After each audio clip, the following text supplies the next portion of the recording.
Well, here we are back in this one of my favourite spots in Outback Australia. Beautiful light, it's just in the evening. I'm going to do a painting first thing tomorrow morning, so sun's lighting up there at the moment, but the main subject I want to paint is actually behind you guys. Beautiful mountain range.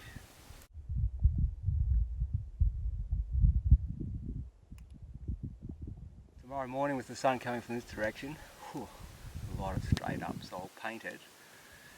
I'll start painting before the sun rises and hopefully finish the painting during the sunrise when it gets that perfect bright light just casting over the horizon from back here and just striking it, producing all those lovely warm and cool tones. That's the theory anyway. See how she goes.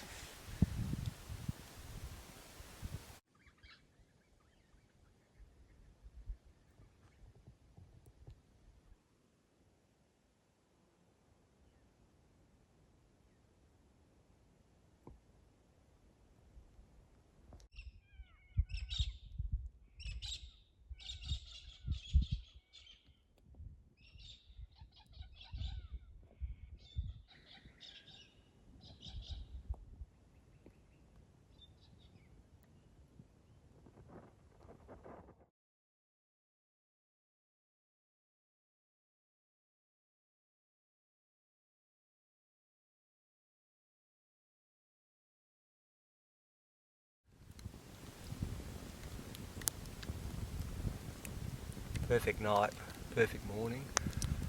First light, full starry night, and got the cup of tea now, which is great. I can start to concentrate again.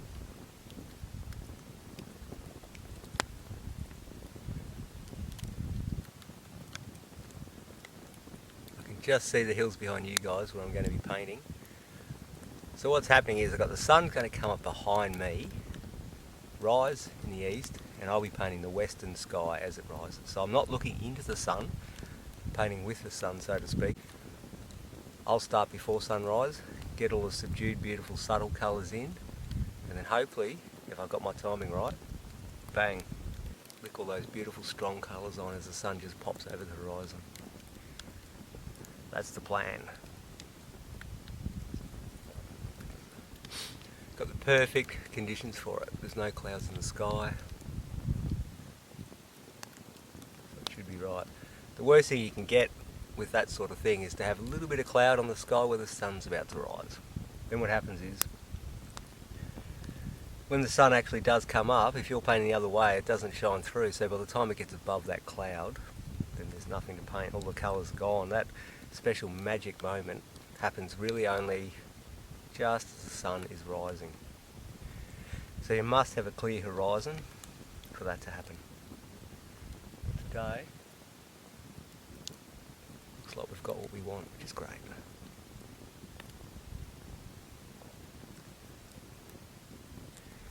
Pretty excited about this one. Should be good.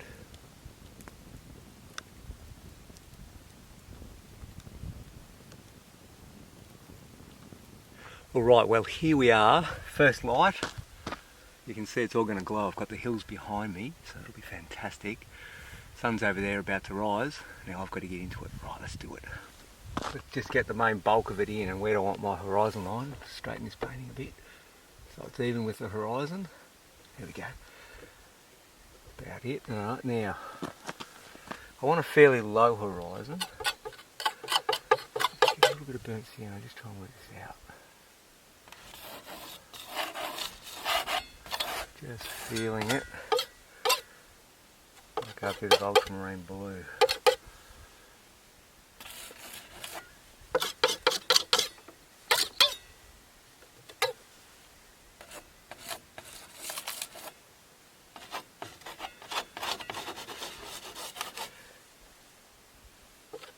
Bit of white in that. I just want to feel my major areas what I'm doing.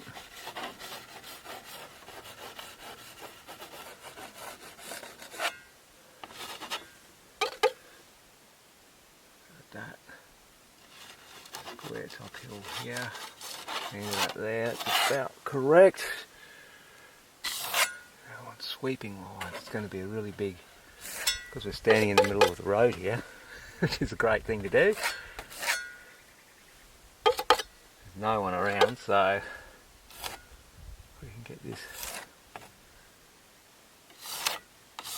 road right across like so. Okay. Now, red sienna, white, bit of ultramarine blue to knock it back a bit. Bit of magenta and a bit of blue. Ultramarine blue is what I'm using today. There's a bit of a magenta glow about it, I'm feeling. What I'm trying to do is get the major things in as usual. So let's just not muck around, let's block that in.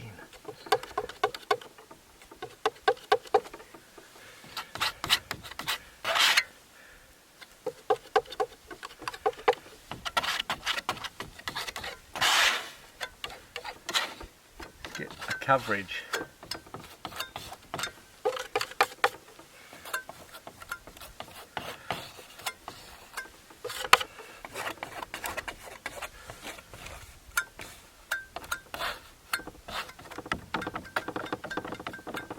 Trying to get rid of those whites down the bottom here.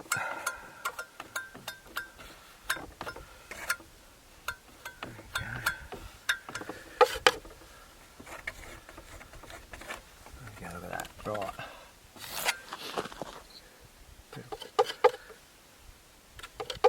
Blues and greens and whites, what do we got?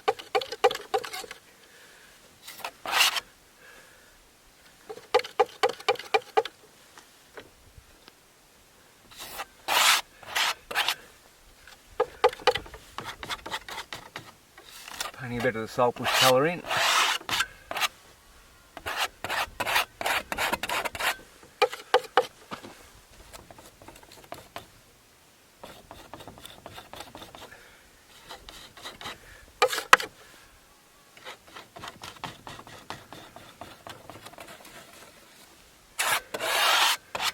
Along those lines. Now, what do we got?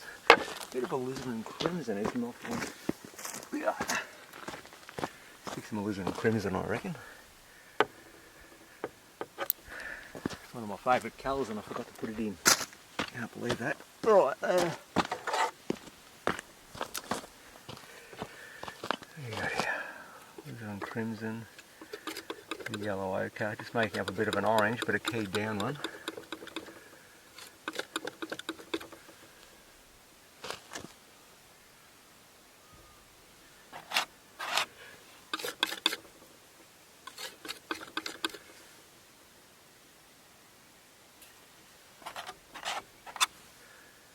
Yellow ochre in the mix.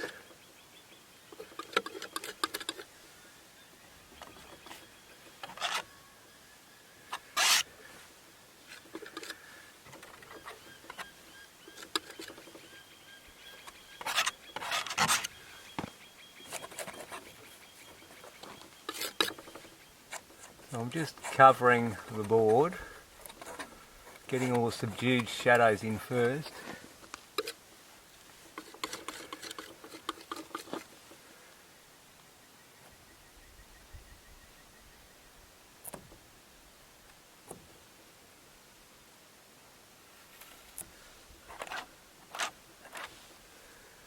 Painting the road in those cool colours because it's all in shadow.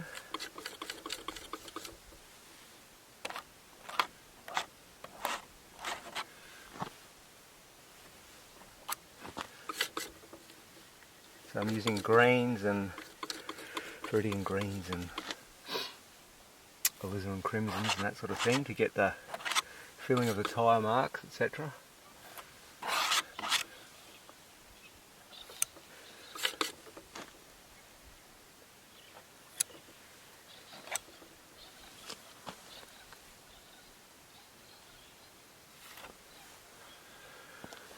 Right, now the hills themselves.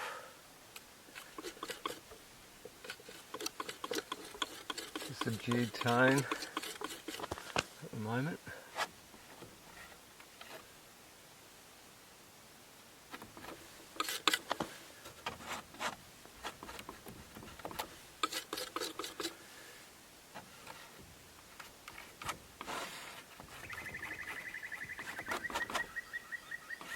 Lovely sound.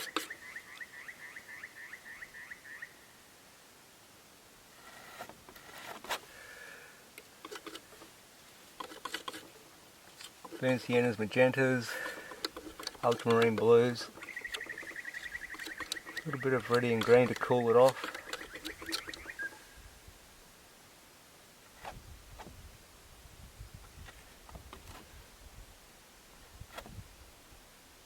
So it's all about getting the shapes now.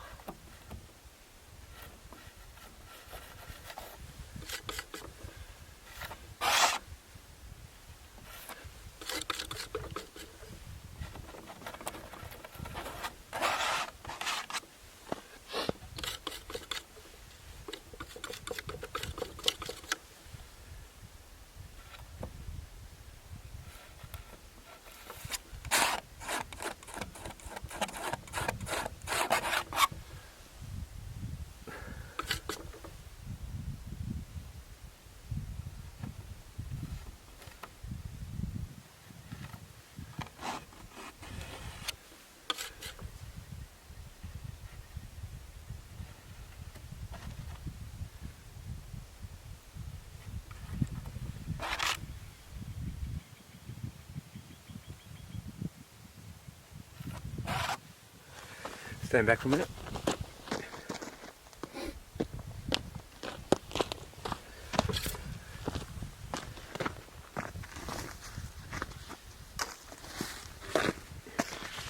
Tell you what, it's cold out here. Right.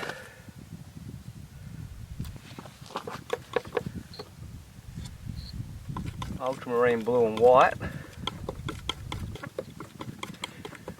The bands of the sky are starting to kick in a little bit, the colours, so start off with what's happening down lower.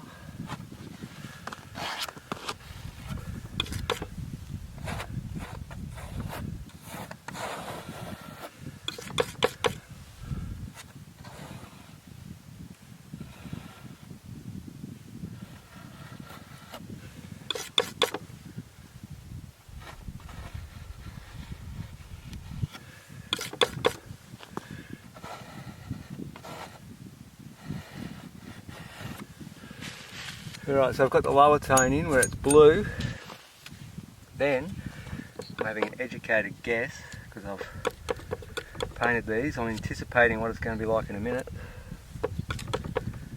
I'll have a magenta band. So I can perfect it later on, but first we'll just get her in now. I can see the magenta band starting to form, just got to get the tone right, so it needs a bit more white.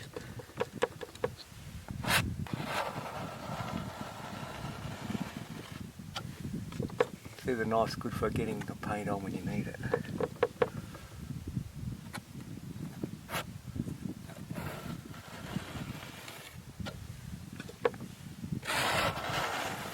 I can do some more blending, whatever, later, but let's just get the colour bands in. So now I'm going to do a burnt sienna band, burnt sienna and white.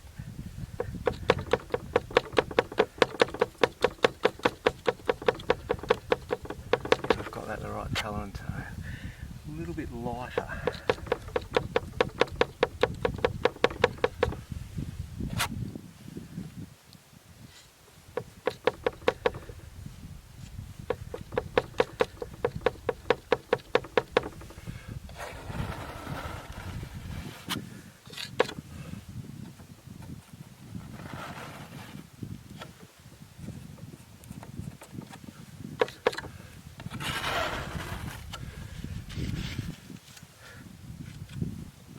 Now,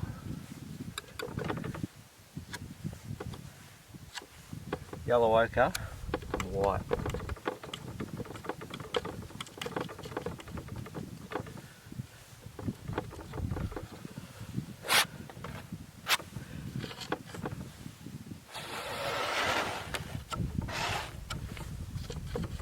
Get those colours in. You can use plenty of yellow ochre because when the sun comes out, a lot of it gets the yellow ochre twang in it. So now I'm going to go for a bit of viridian green, believe it or not, with the yellow ochre. Makes a really stinging type of green.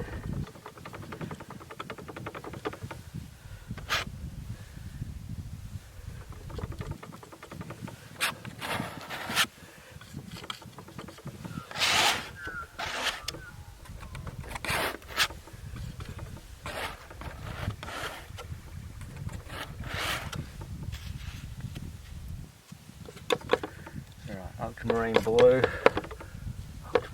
and white.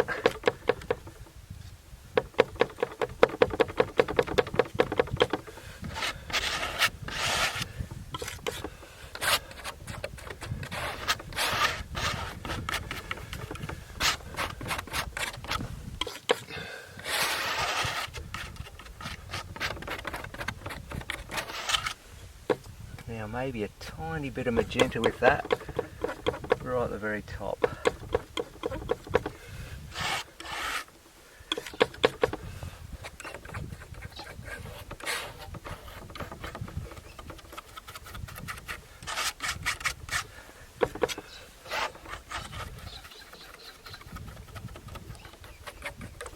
Okay.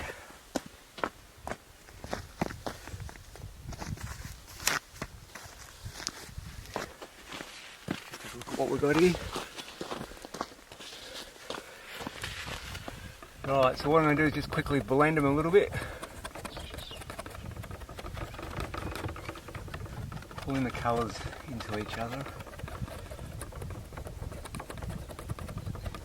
Get that beautiful band, belts of Venus.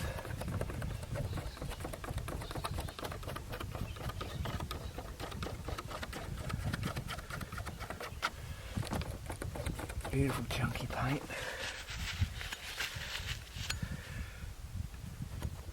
Good thing about the knife is you can blend them together but without smudging them too much so they don't get too messy. You can just wipe the knife clean and get into the next layer.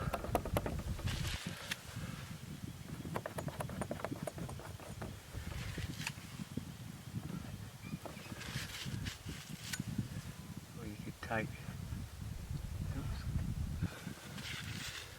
take paint off, you can add paint.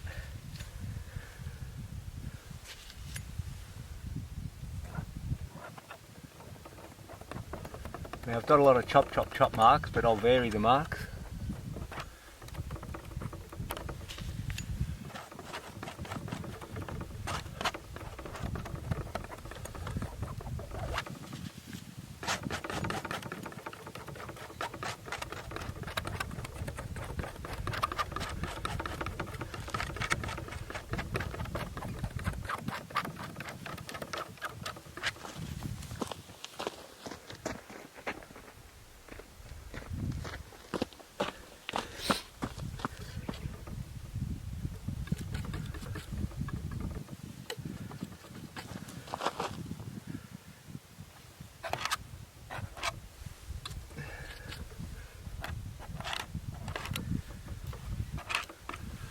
Lightening that tone a bit.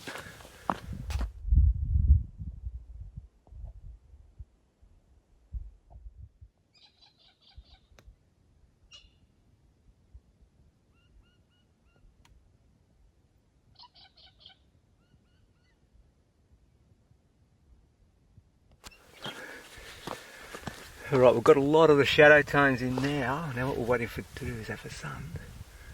We want that sun to jump up, strike.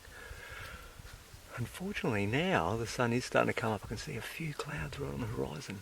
That's not a good thing because the sun could have already risen in theory maybe already, and it may be behind a cloud, which is not good. Anyway.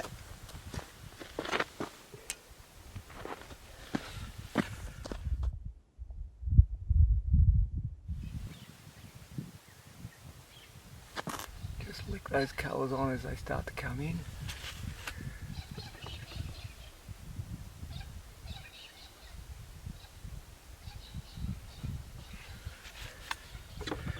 Got some magentas, some cad colours.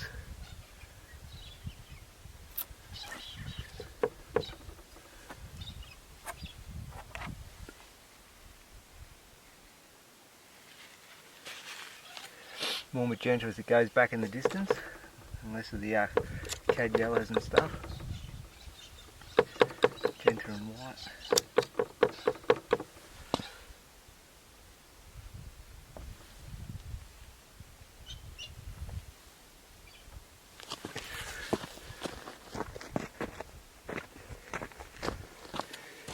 And then the shadows tend to go a little bit greener when the magentas and all the light's hitting. So it's good to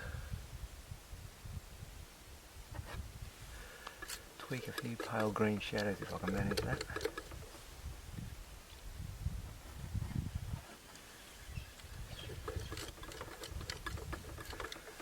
Just got to get the tone right though.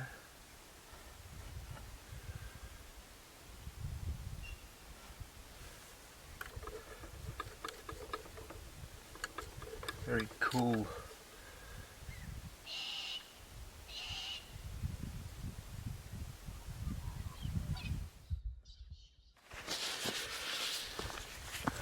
Right, I'll just turn it a bit, it's catching a bit of light there.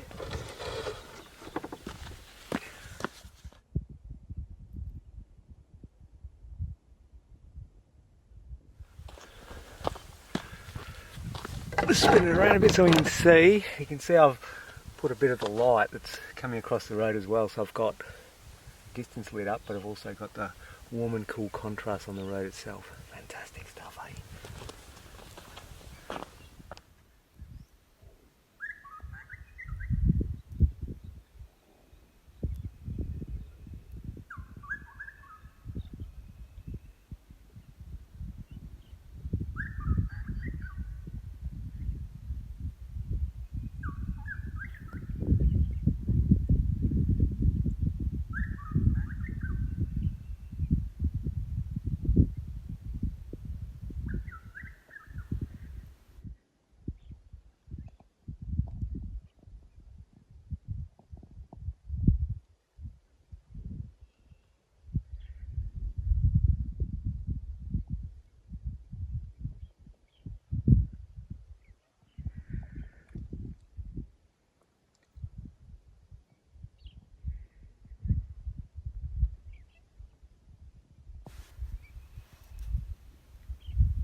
As you can see, I've always got tons of paint on the palette, but I've got these big tins, and provided I put that paint in, if there's any clean paint, put that paint in before it skins and whatever, no worries.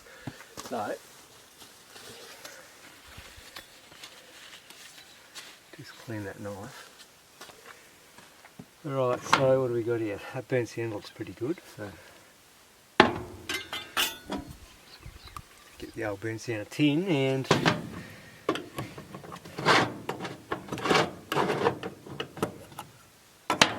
it's just a good way to not be too stingy with paint. You put plenty on. It's a lot more economical to buy it in tins like this, and then put that in. Now the trick here is, once you've banged it down like this, you can also level the paint in the tin itself by banging on something firm, which is just here, excuse the noise.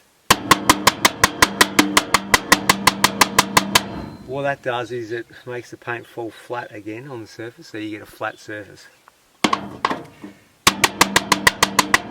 So even if it does skin, because you've left it too long, it usually doesn't, but if you leave it a few months it might, at least it's a flat skin so you can easily peel it off again.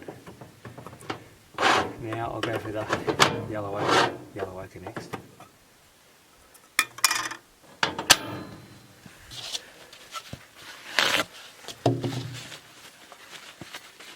Still got a fair amount of yellow ochre, so just careful not to put any of the rubbish colours in there.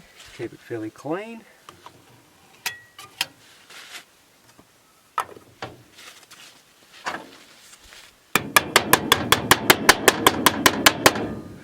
Bang it down again, she's all good. So yeah, you can get rid of a lot of colours, and then you've only got a few that are already mixed that are no good. Or if you're going to paint a picture in the next hour or two, you've still got plenty of other stuff on the palette you can use. Alright. Let's get this fire re-stoked so I can have a bit of a cook up a bit of food for breakfast. Oh, it's a chilly morning, I tell you.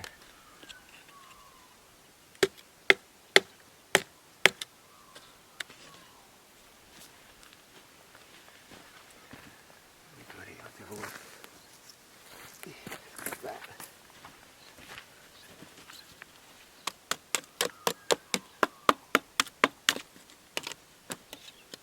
Shove a few of those coals around, break them up a bit, get them going.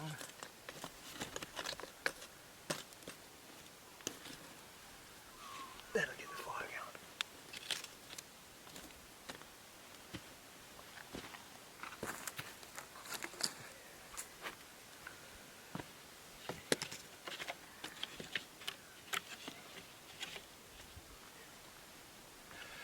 I want to get a bit of a coal base going, so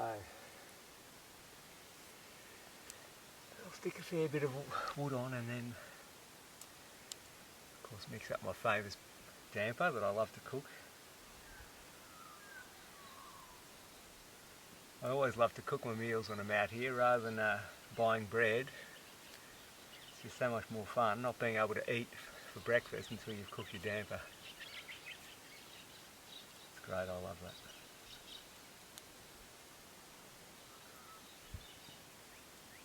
Of course it tastes heaps better too, warm, straight out of the oven.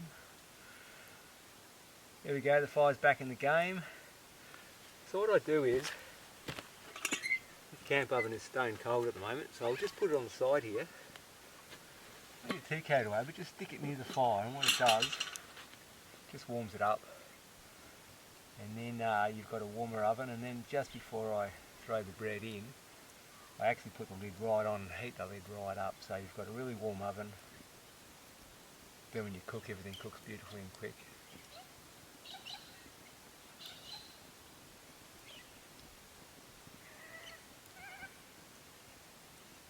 Nice morning for it. Again, beautiful weather out here. It's almost winter, believe it or not. Full sun. Chilly morning, you can tell, I mean the mornings are cold as.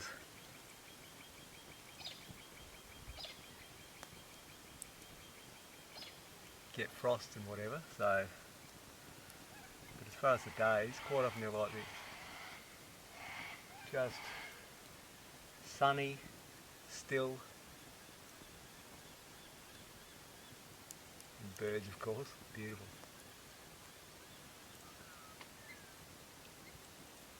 Anyway, yeah, so that's kind of how I work. It's a weird thing. You're up really early.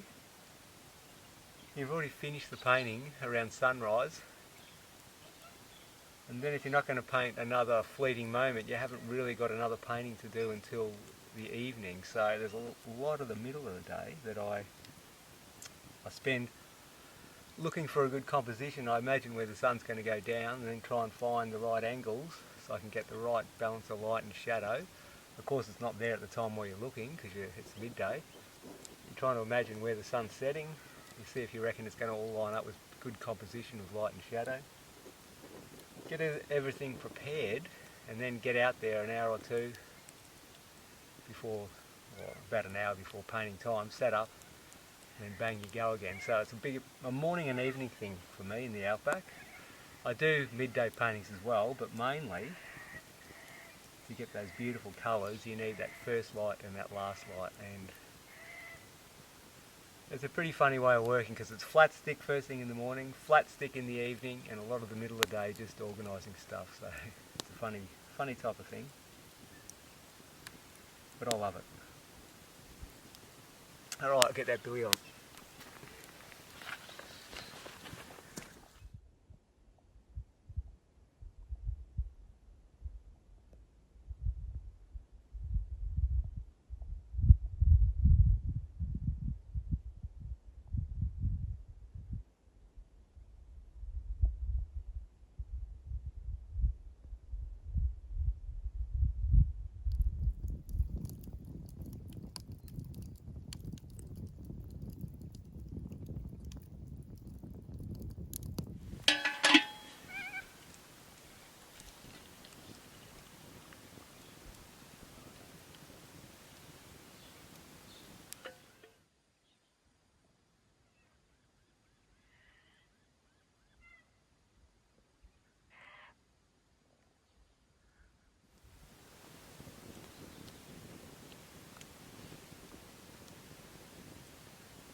Yes, well, it's hard to say. I mean, I may do a midday painting if I do.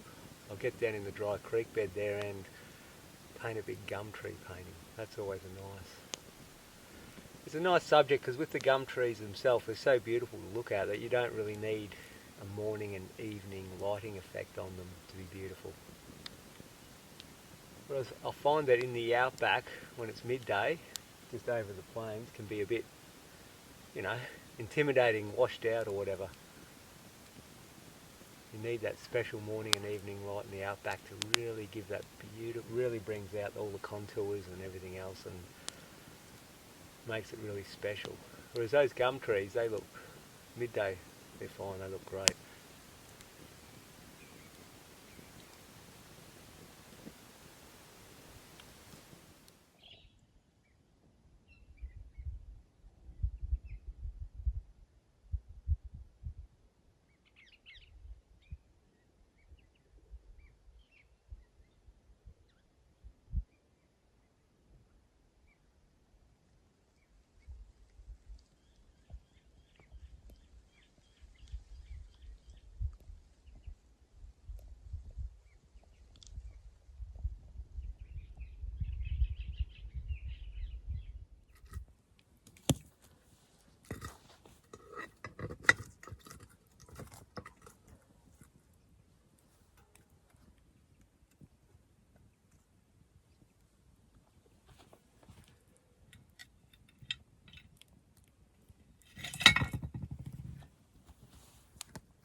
That is the bomb. She's hot. Hang on, we'll get a knife. That has risen even better than the morning sun. What a beauty. Ooh, the heat in that. Nice stuff. All right, let's not muck around here. Let's get some food going. I've got the jam. Now, look at this. Ooh, a little ripper. I think I've made a bit too much. Made a bit more than I would normally eat in one day, but oh well. She rose perfectly this time. Stuck her in fairly flat, like I do, because it only takes about 8 or 10 minutes to cook, but this time I put a little bit more raising agent in, a little bit more baking powder. Actually came up, but I guess it's got to be all in the taste, doesn't it?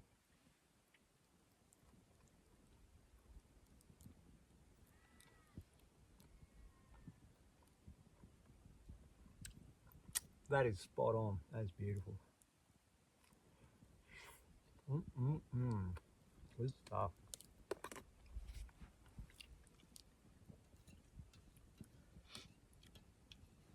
Washed down with this scorching hot cup of tea. Can't really go wrong then, can you?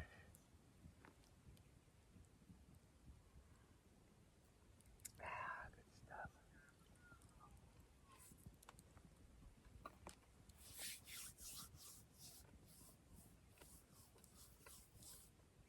Happy days, happy days.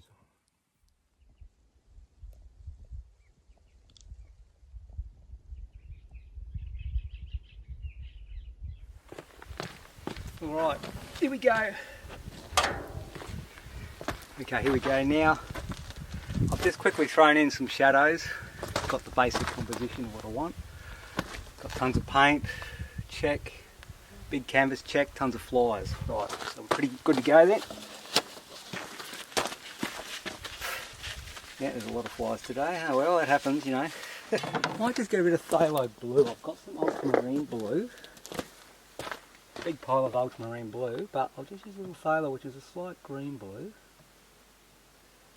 And the ultramarine's a slight red blue, so I've got a warm and cool difference between the two. Okay, I want to get that sky in. It's such a big sky today, so I might just try. What happens when you mix a bit of ultramarine with yellow ochre? Let's have a look.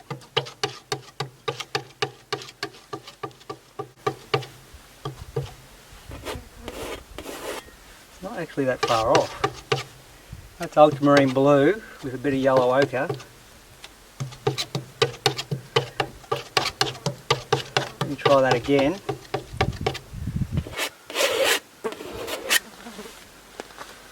Yeah, hang on.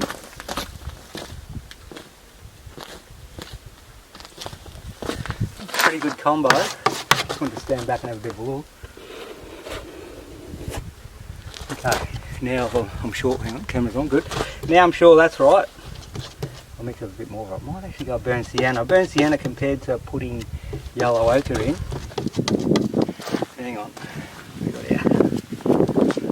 Burnt sienna will just make it ever so slightly greyer, which is good because we're down on the horizon now. Let's have a look. Yeah, a bit more burnt sienna. Mix, mix, mix. Yep. What have we got there today? Okay.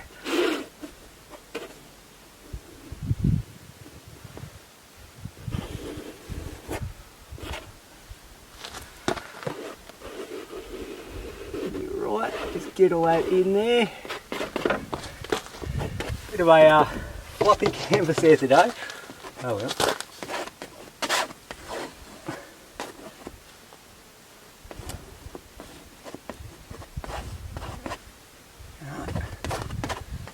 Won't touch the darks.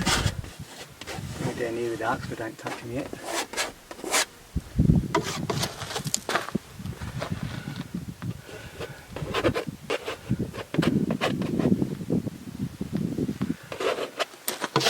Where's my horizon as well? Out there somewhere.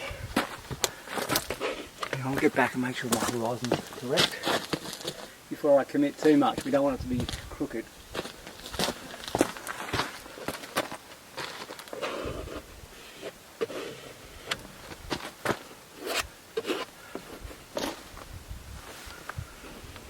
Right.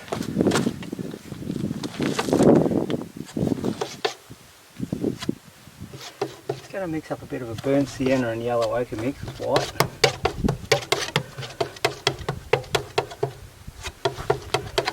There's a lot of hazy colour in the sky too, so I want to, the atmosphere's lit up, so I want to get that into my blue-grey kind of colour down low.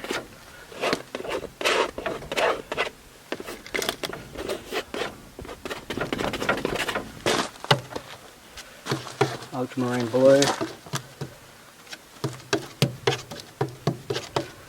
White. So there's more blue and white now. It's getting a bit cleaner as I go up. Should be a bit darker too. Let's have a look. Yeah.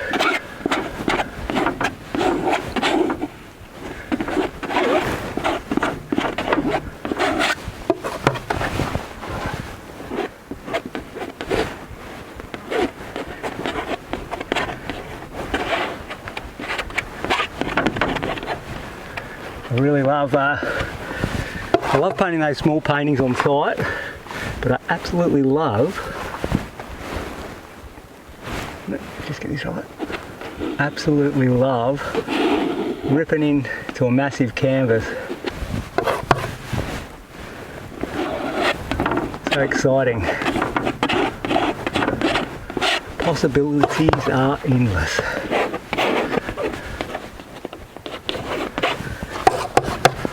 The most important thing here is to get a bit of coverage going.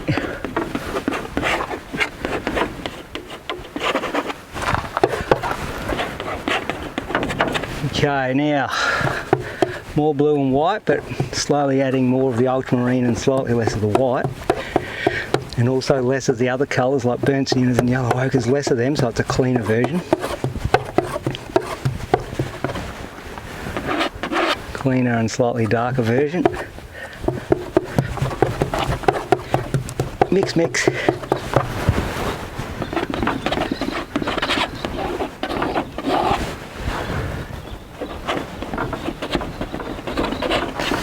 Yep.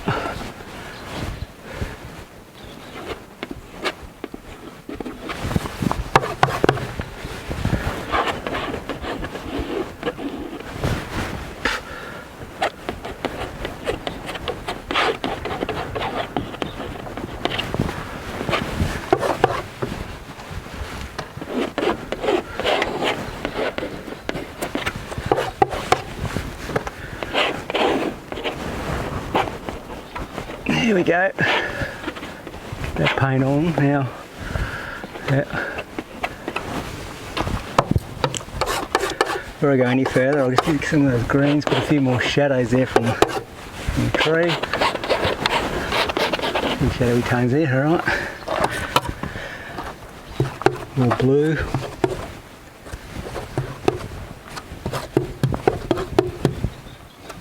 As I get higher, I'll introduce, how far away are we? I may introduce a tiny bit of magenta now just to make it slightly redder, because as it goes up it seems to get more and more red, and it's slightly greener down low.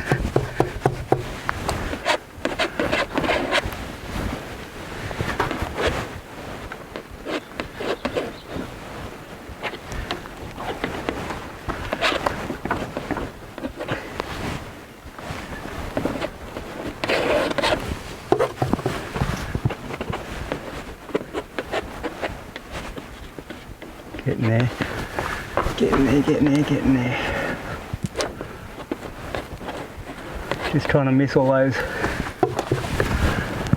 bits of green foliage at the moment. Right, now I'm just going to go slightly darker again, so even more ultramarine. I mean, even more magenta with the ultramarine. Let's get into this. I really want it to be deep and dark up there today. Looking straight up into the sky.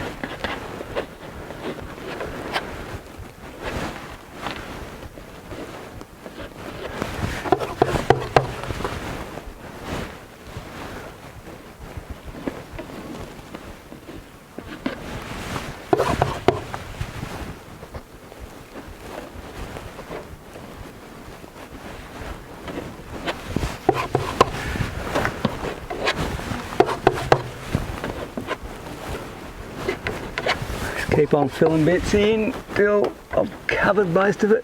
That's still on. I heard a click. I thought the camera went off for a minute then. I thought, uh-oh.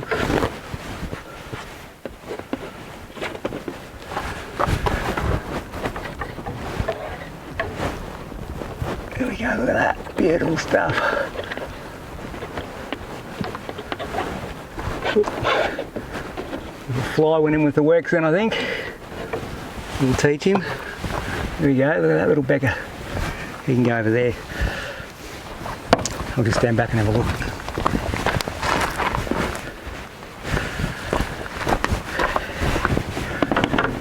Right, just got just doing a bit of blending of all those tones together. Also got my hand there because the canvas is flexing so much.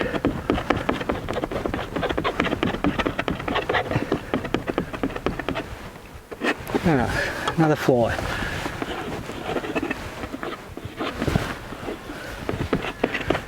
I really want to be part of the painting today by the looks of it. So with those little marks you can really blend it all together. Just get that fly out as well.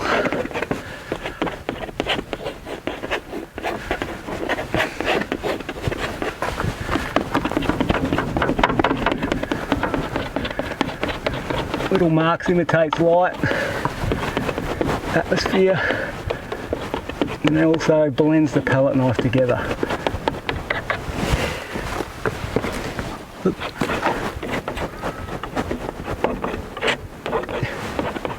And give you a good workout.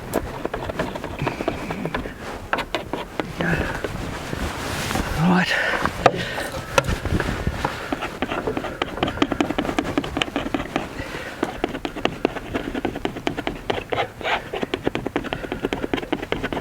Just keep on blending for a while. Oop, what we got here?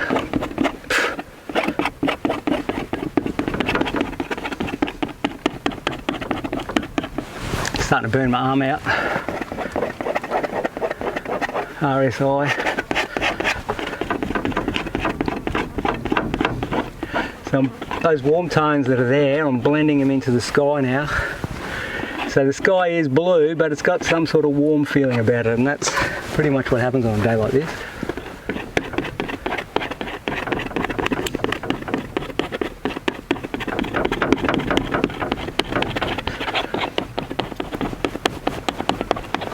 Lines up like so.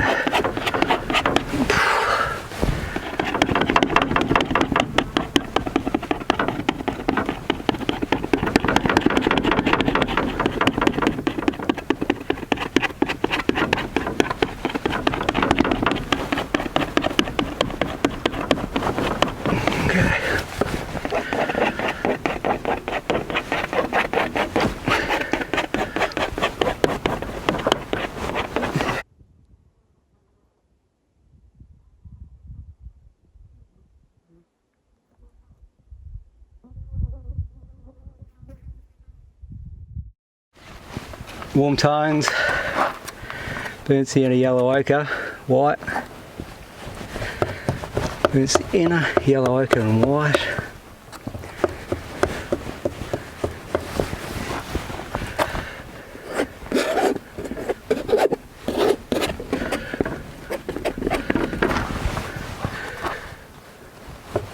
A little bit of alizarin crimson thrown in there with the burnt sienna.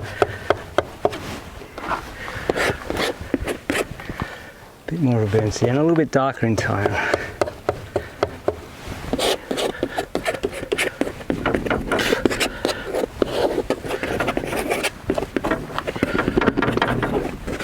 Get a good coverage, get a good coverage.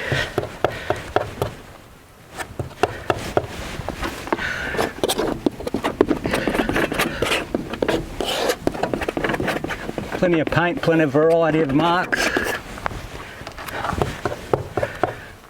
Using burnt sienna and yellow ochre is quite a brown colour. We'll put a little bit less white in the foreground because you're looking more down.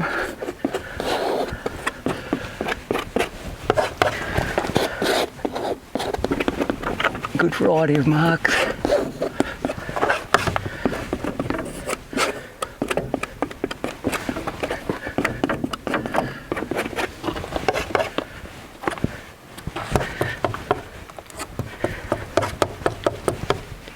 Burnt sienna, yellow ochre and white.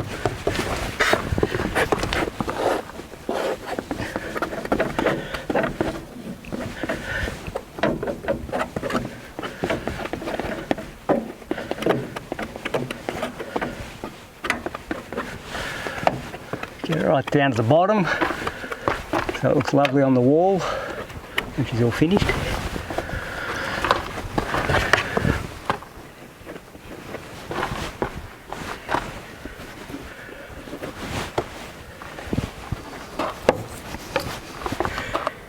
Bit of red and yellow here to make a stronger orange.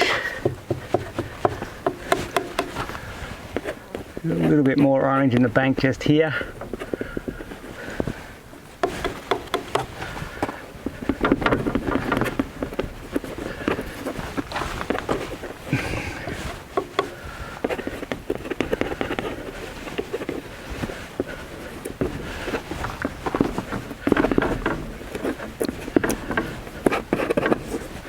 Blending variety, let's have a look what we got.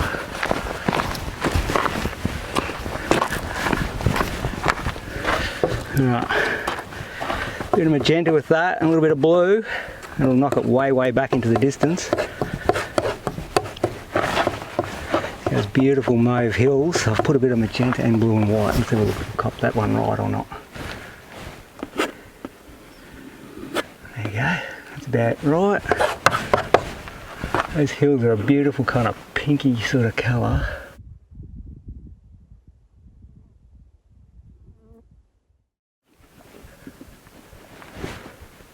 So we've got the main bulge there.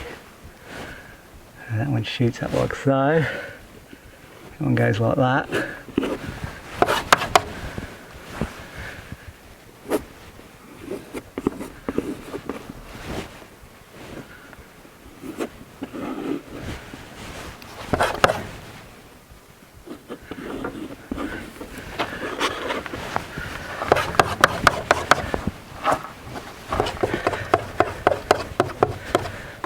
Magentas and whatever, making up. There's a lot of variety in that colour of that hill too. Those hills have a lot of ochres. There's all different types of soil colours, so to half mix it is even better. Get all that variety.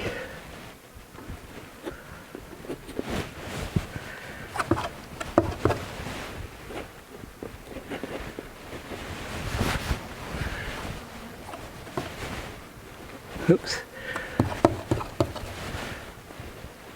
Just putting all the contours and shapes in those hills. They've got some beautiful shapes and flows. That's the thing with the knife. You can, you can stick in the flow of the ancient seabed that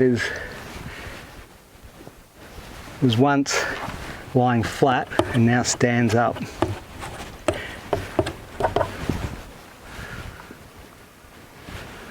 You can put all those shapes in with different angles of the knife.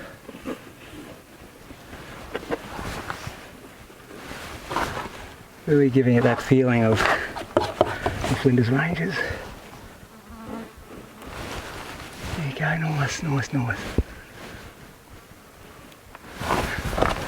Let's have a look at that.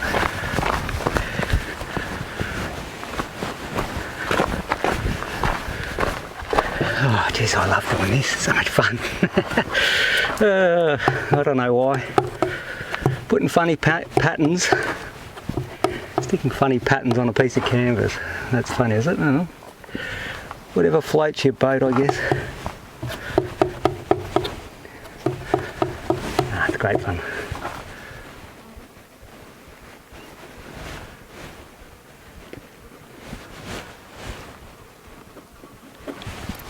Just mixing up some of the salt bushy colours that are there.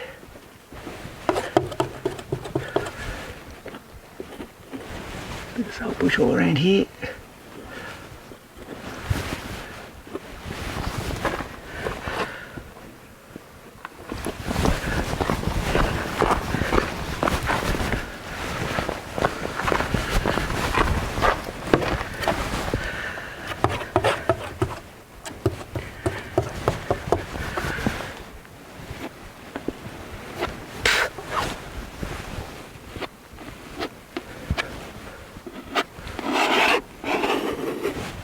Obviously starting to get the feel of the gum tree in here now. Right, there's a bit of grey going on there in the trunk. First I'll mix up that grey using magentas into the sky blue, bit of brown into the sky blue.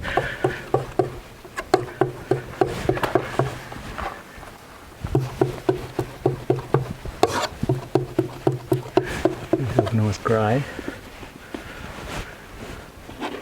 Those branches there have got that kind of dead peeled back look.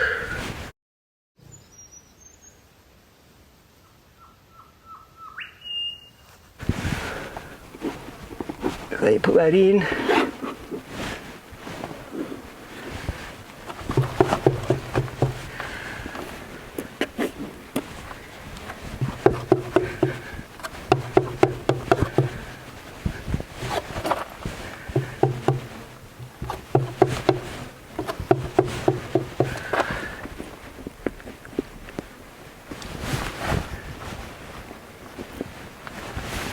Right.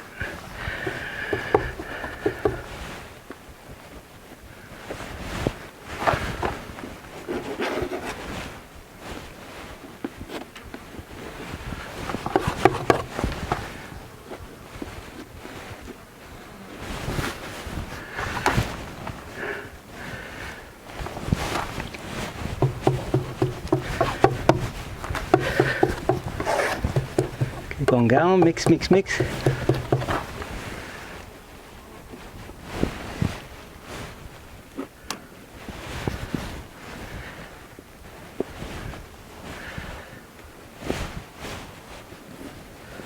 So look what we got.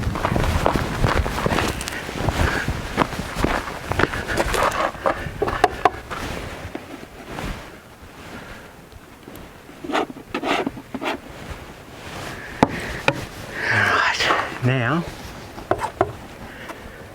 a bit of a cleaner sort of version of it. Silvery warm tones.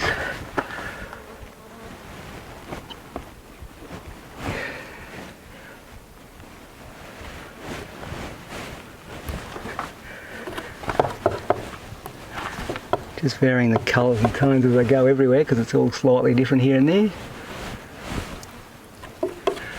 Slightly richer here, so I'll stick some beautiful rich colours in there.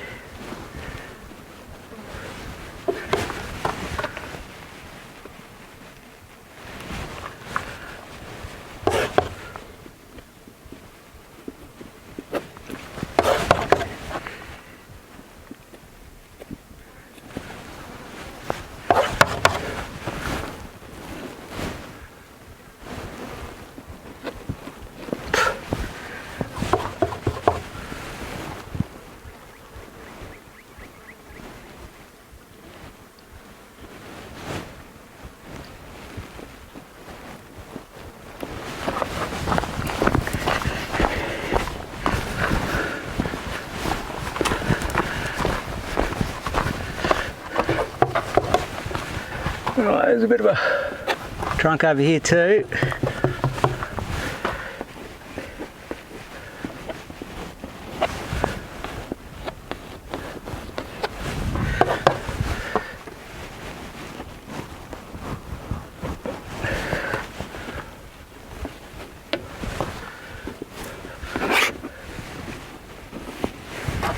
There's a lot of trunks there, some in light, some in shadow.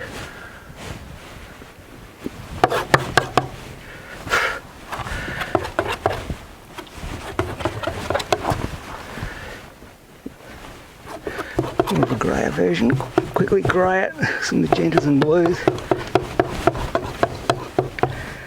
A bit more blue and white.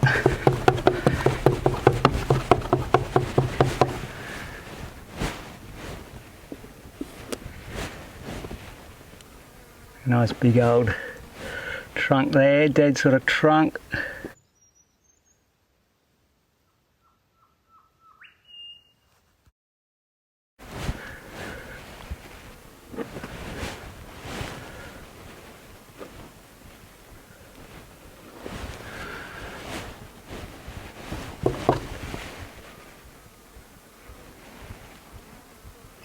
Big trunk.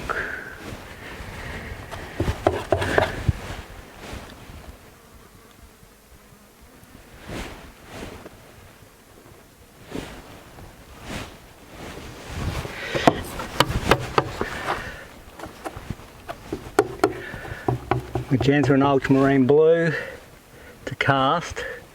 The shadow from that really strikingly, hang on. Just get a clean knife, I'll put it in the bin. What I want to do here is have a real clean dark tone.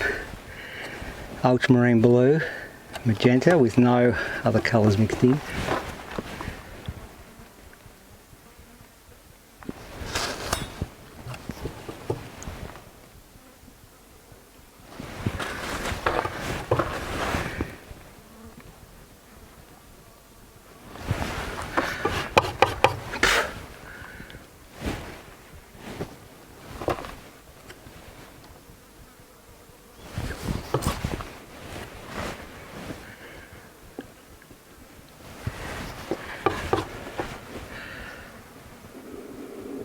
Knife on the edge.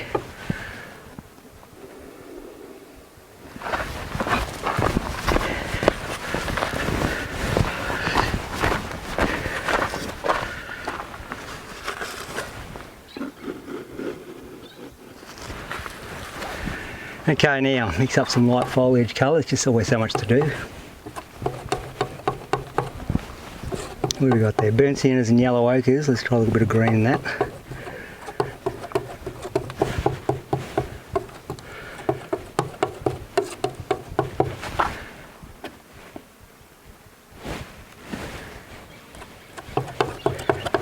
Light it a touch.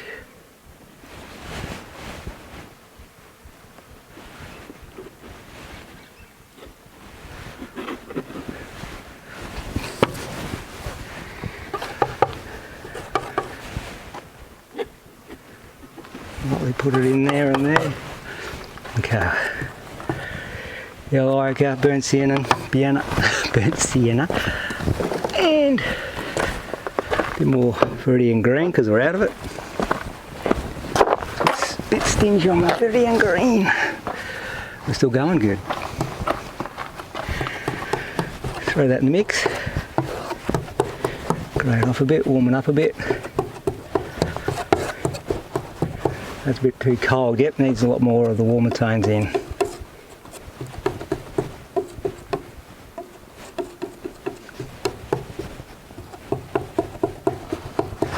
What have I mixed up here? Let's have a look.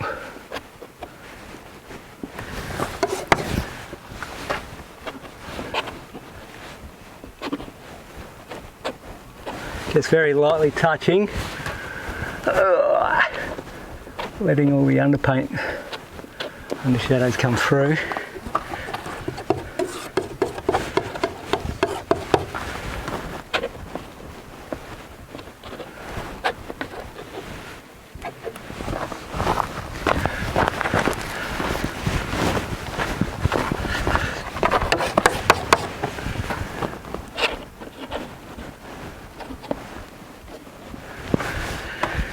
Okay, so we've got it all blocked in. Now we'll start refining Midday.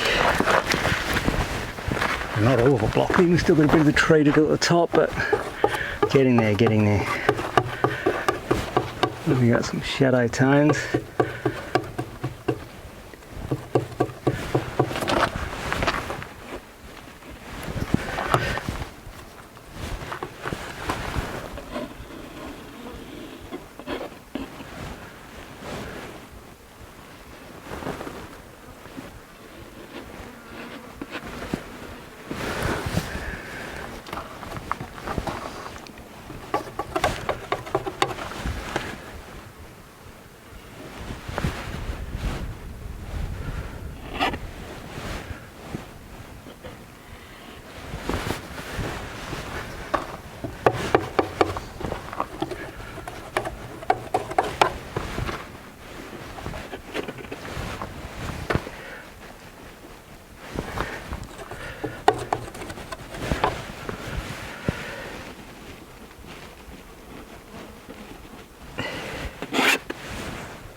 Pull through to soften here and there.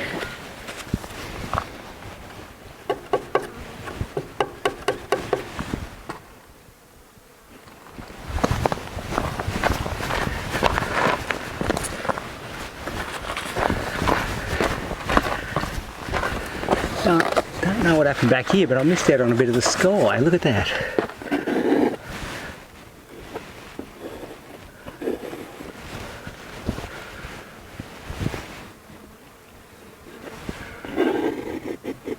That sky down, and there's a little bit of mountain range in there also.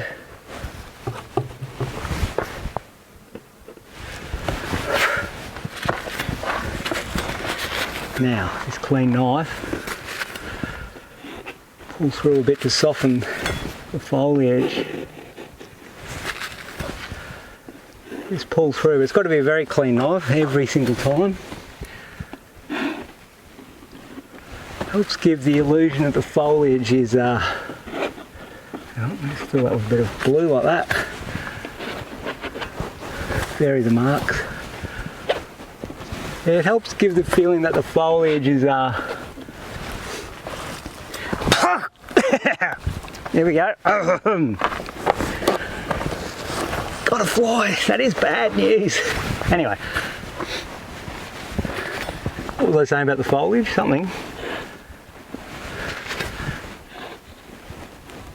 Just lightly put those blues in. Oh, the softening, yeah. Makes the branches and everything look, and the foliage look like it's patchy like it would be. It's not a solid block up there, there's individual leaves. But we're not actually painting the individual leaves. But even still,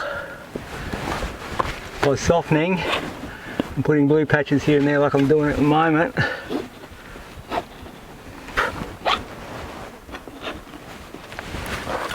gives that feeling.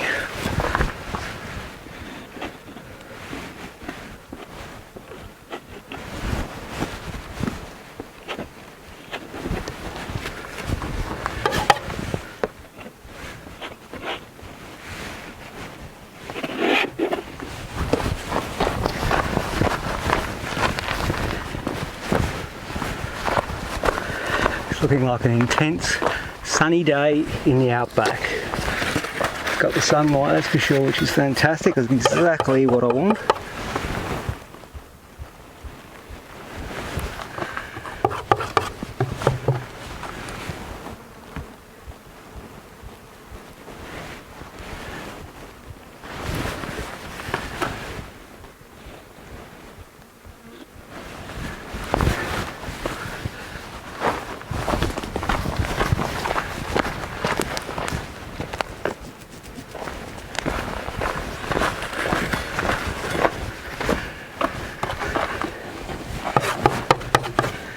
Now there's some grey in amongst this orange earth or brown earth or whatever it is that I'm standing on here, there's also a few, you know, grey rocks and whatever kicking around, so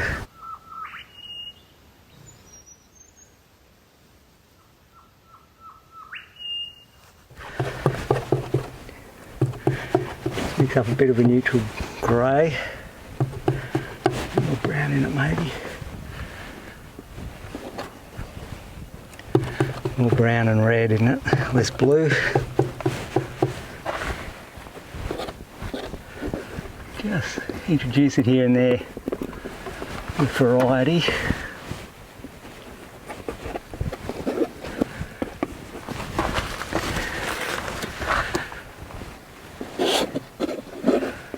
Soften.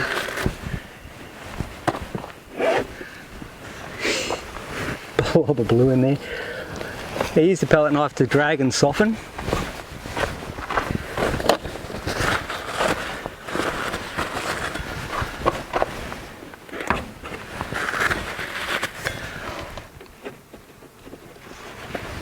Variety of marks. Pull that up.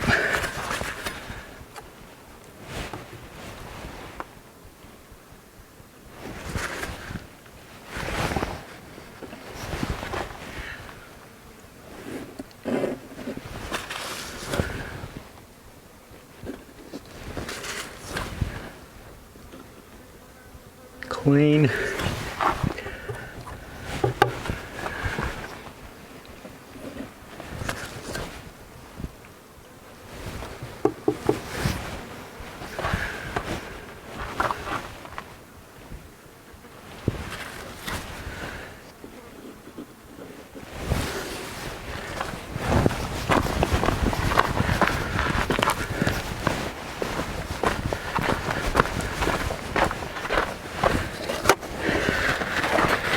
Okay, I'm constantly working around.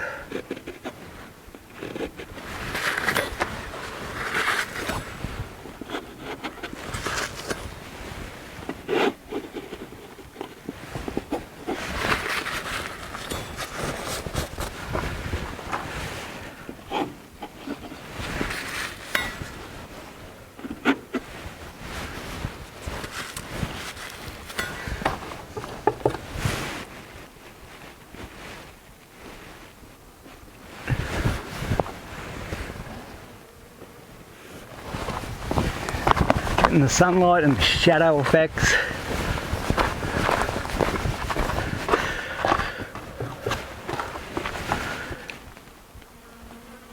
It's a very intense light today.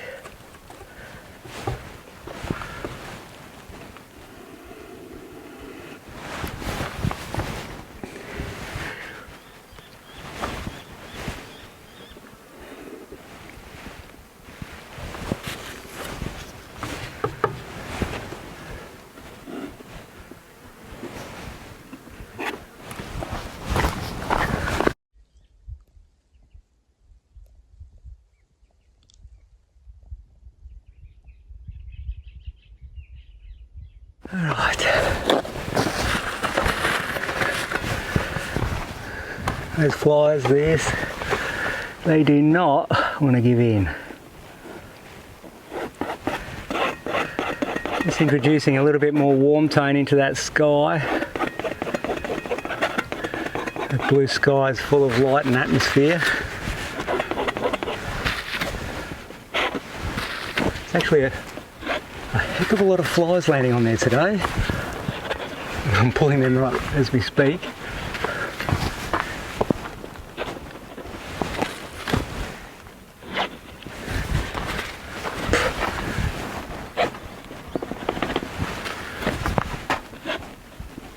Just varying the marks here and there.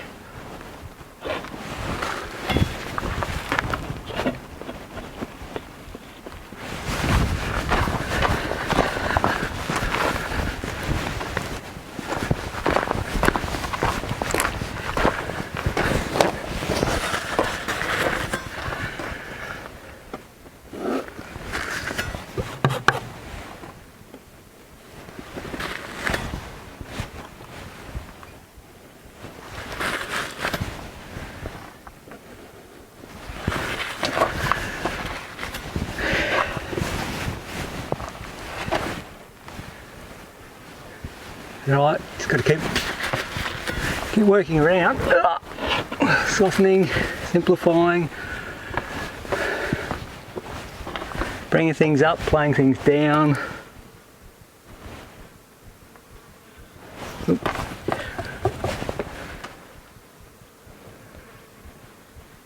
Adding an extra branch in here and there if you feel like it.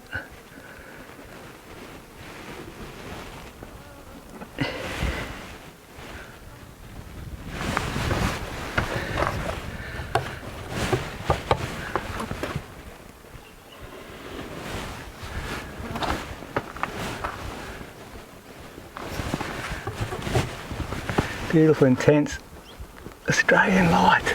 Love it.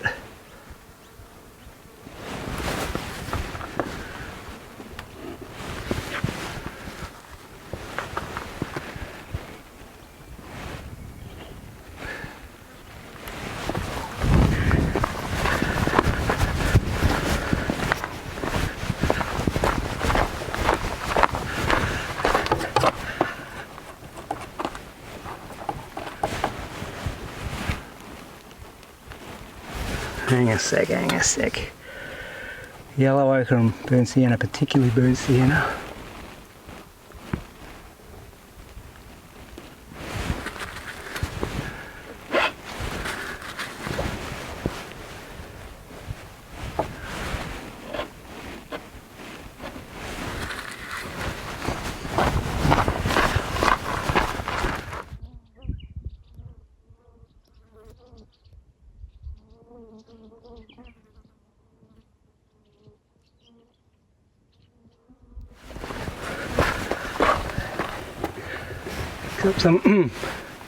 Mix up some branch colours.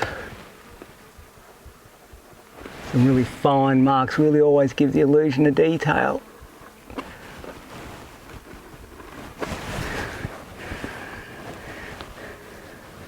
Burnt siennas, cad yellows, half mix, stuff like that.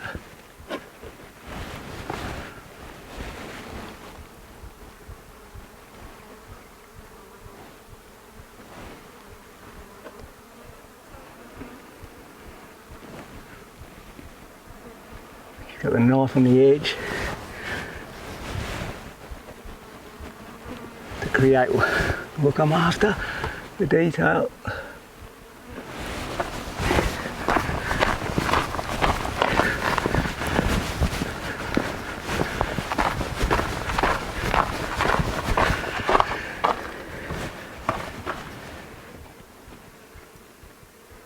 Very finely draw it in.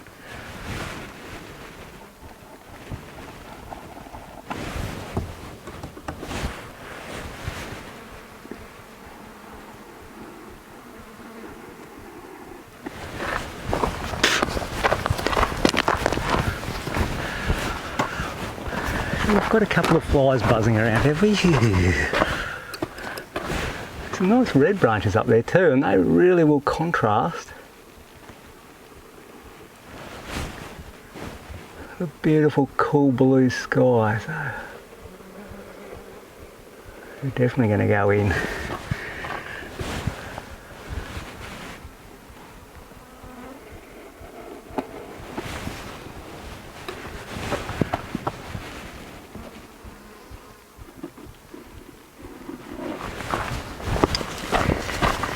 Get back and have a look. It's really starting to give the feeling of intense Australian sunlight, which is exactly what I'm after.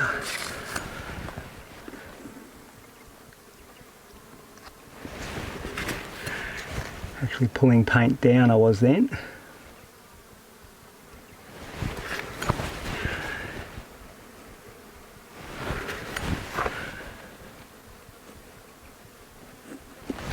Oops. Let me just stand back and have a look what I've got there.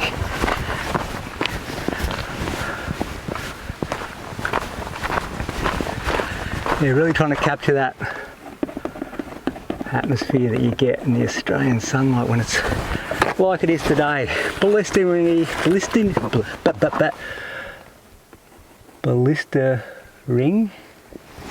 intense Australian light. You beauty.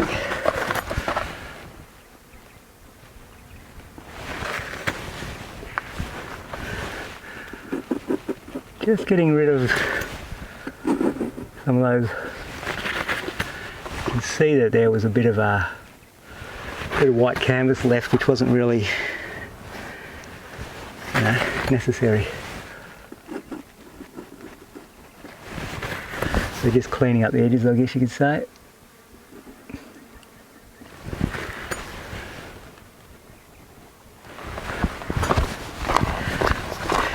Like I was saying, those distant hills have got all those patterns in them. They have all these extreme swirls and different colours in the earth itself. That's just fantastic to paint.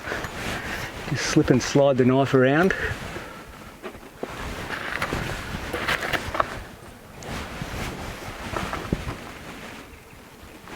What have we got here?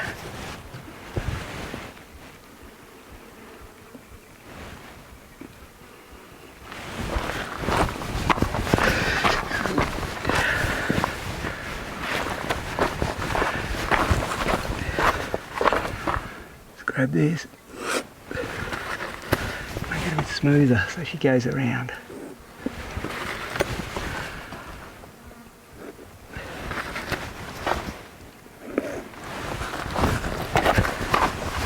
Just a bit of blending to soften the edges of the trunks as they roll around into the background.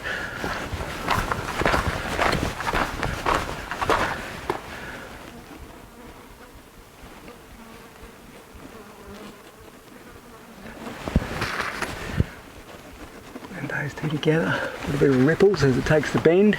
The bend of the gum tree quite often has those kind of ripples in it.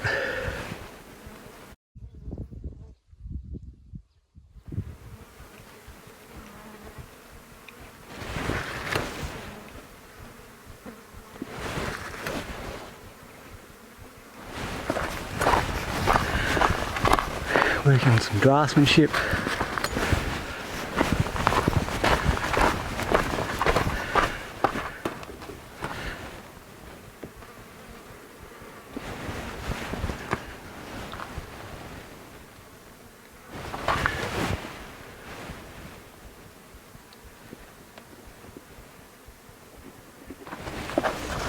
Adding a few dark shadows to give just a few to contrast all the light, to really give the feeling of light and shadow, intensity of light.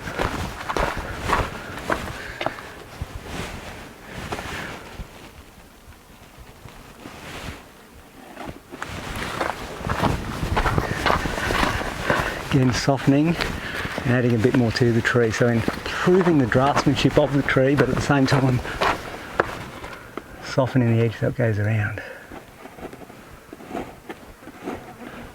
Pulling the paint up to the edge of some white exposed canvas, and that white exposed canvas there looks like a branch, and I'll just leave it white and exposed because it's close enough.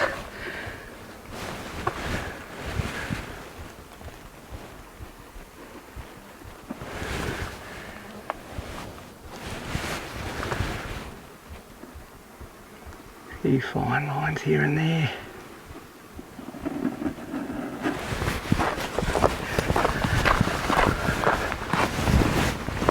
Really starting to get the feeling of intense light now.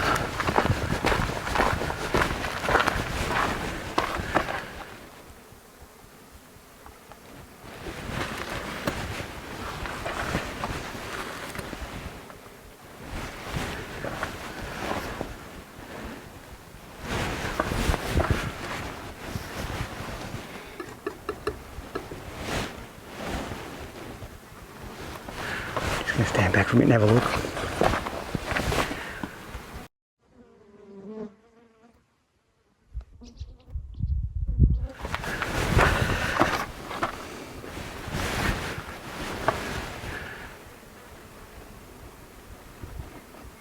Nice on the edge again. All fine stuff.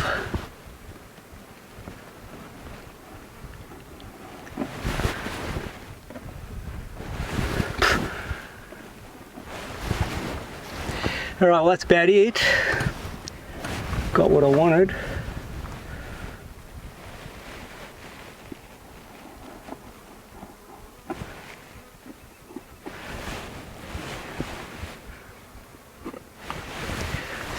detail of these little trunks and stuff here.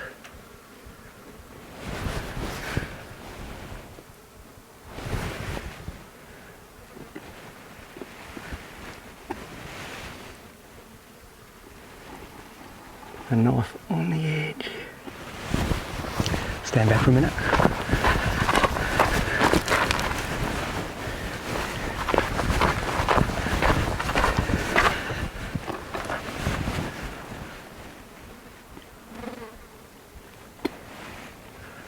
Just adding the illusion of detail with a few marks. Alright, well there you go.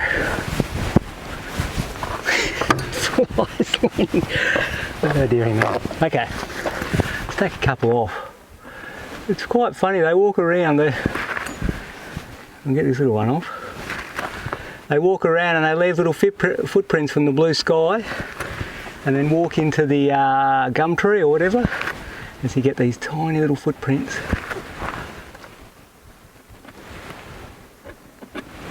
Tiny little footprints. I just pick these little beggars out, leave one or two as trophies. Alright, well that's it. Got a big impression. Let's get that camera off and have a buzz around. No worries. Alright, well here we go. We'll come in and check out this technique. Now I'm pretty happy with what I've done here. I've got the light behind me today, so the gum trees are really lit up in full Australian sunlight, contrasted beautifully by the deep blue sky, so they really pop out. You can see it also in this tree. Now as far as the technique in painting the ancient seabed, I feel like those distant hills, the way I've used a palette knife and half mixed the colours, really gives the feeling of all the different layers of the ancient seabed, so I feel pretty happy that I've captured that sort of thing. And I've just used the basic colours that I normally use, pretty simple palette. I like to use a simple palette. Now as far as the technique on the trees themselves, I'm using more of a soft technique. So I'm applying the paint with the palette knife, but at the same time then I'm putting a smear over it to give the feeling of the soft trunk going around into the background. So there's a lot of smearing techniques there, as opposed to the foreground, which I've kept it much more chunky style, so you're given the illusion of things happening in the foreground like rocks and sand, etc. But on the whole, I'm pretty happy with it, so yeah, not bad. Alright, there you go. If you haven't already, don't forget to subscribe, hit that notification bell. Thanks for watching, and until next time, I'll see you later.